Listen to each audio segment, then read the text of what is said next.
Hi, this is Sheriff Reed from Kingdom Warrior Academy of Martial Arts, making another quick reference video for students for Qin Na groupings. So this is group 3 of escapes, and as I mentioned before in the other escape groups, the intent in all of these techniques is to get away from a grab.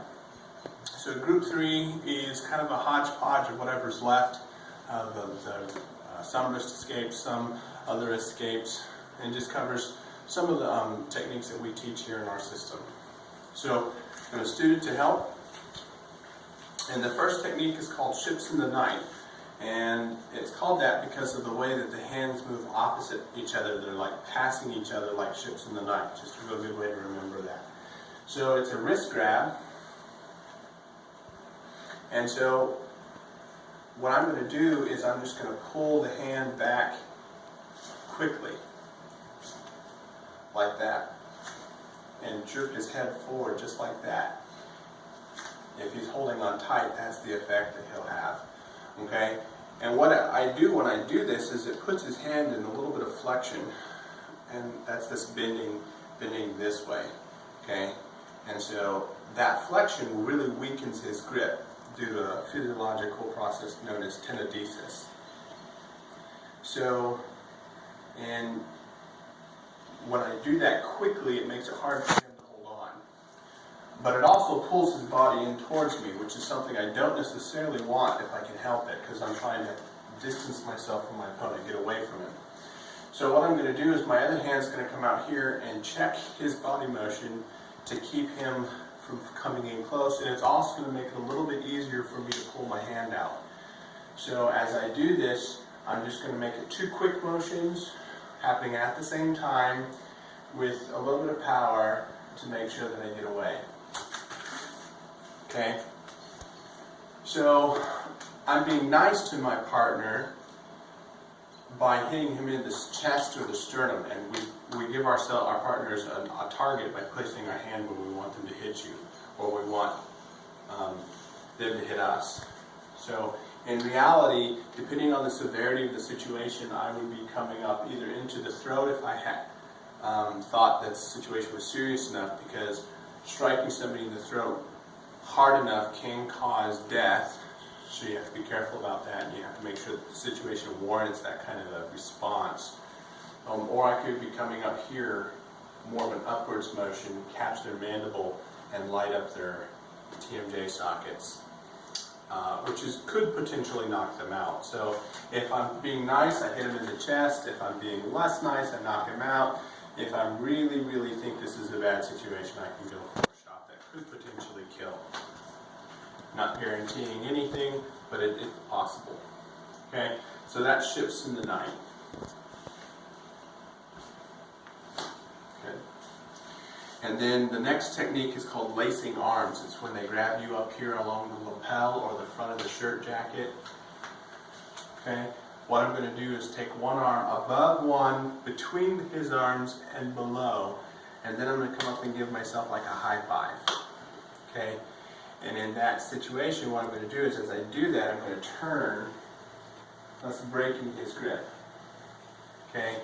So, as I come and I hit it, I want to take my hand all the way over, but I also want to rotate it from here to here. It just gives a little bit of extra oomph to the technique, and it needs to be done quickly. Okay, so over, under, and back over. Okay. Good. And sometimes the hands will get caught in the lapel, and that just gives you, so it's not going to be a clean separation, but that just gives you an opportunity to follow up with some sort of wrist lock or a strike when their hands are incapacitated and they can't block. So the next one is also a wrist grab. It's called time to let go. And in our school, time to is always an indicator of the kind of technique that we're doing. So what it means is it's going to be a wrist grab, and I'm going to be bringing up my hand here like I'm looking at my wristwatch. Okay, so if I had a wristwatch on, I'd bring it up to look at it like this. Okay, and that tells me what time it is. In this particular case, it's time to make him let go. So he's grabbing my wrist, and I'm going to bring it up, point my finger towards my nose, which really makes it hard for him to hold on to. And then to finish it off, I'm just going to push his arm across my body. And if there's a big height or strength deficit or discrepancy between the two people, sometimes it helps to get your body involved in that last portion. So you're here, you step, and you get your body in it. Okay? Okay. So you want to catch their forearm between the thumb and the index finger there. It's called the tiger's mouth, and use that to push it away. And then it's called the Hitchhikers Escape is the next technique. Also a same side wrist grab. Instead of coming away from my body and out towards the outside, this time I'm going to come in towards my body. And it's like I'm rubbing my belly with my hand. I'm going to come all the way up till my finger points straight up and down. I don't want my elbow cocked over here to the side. I don't want my wrist bent. I want my arm straight. And as you can see, this already puts his grip in a compromised position. To make it even harder for him, I'm going to rotate so my thumb points towards me, kind of like I'm hitchhiking. That's where it gets its name. Now he only has one bone to hold on to, and it's a deep grip as opposed to a shallow, wide grip, which makes it harder for him to hold on to. Next, I'm going to pretend that there's a pivot point right here at my wrist, and I'm going to drive my elbow up and into him from that pivot point, rotating my torso or stepping in to make that happen. And that's going to be what causes him to let go at the end. Okay. Then the last one is a shoulder grab.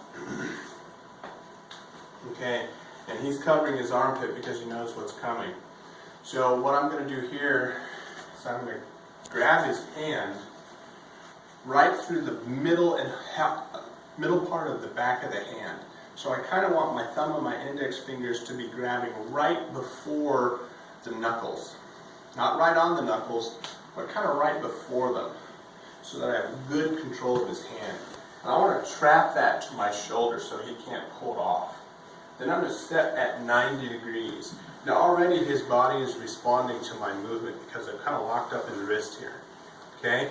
As I step, I'm going to come up with my hands, and I'm going to grab the anterior pectoral fold here. So this is where all the muscle belly of his pectoral muscle comes up and attaches to the humerus bone. You can kind of feel it here. It's the front border of your axilla, your armpit area. I'm going to come in and I'm going to grab it, and I'm going to bring my fingertips together until I feel them touch. Okay, that's excruciatingly painful. So as I do that, I'm going to be gentle here. I want to pinch till I get a body response. Okay, and then in real life, if necessary, once I grab that really good solid pinch grip, I'm going to just yank it to incapacitate his arm. Now, do I really think I'm going to be separating muscle tissue? No, but it's going to hurt like all get out, and it's going to make him not want to use his arm anymore. And so I still have control of the wrist here. Once I do that, I can do whatever I need to do from there.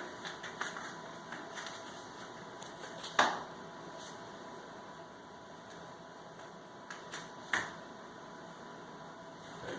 And so we cover our armpit to allow the other person to get more repetitions of practice in, because this hurts really bad when you do it a lot of times.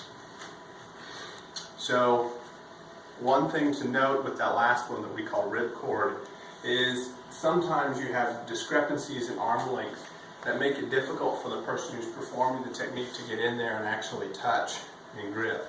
So in a situation like that, and what I tell my students is always practice it this way, because you never know whether or not you're going to be able to reach well enough or not.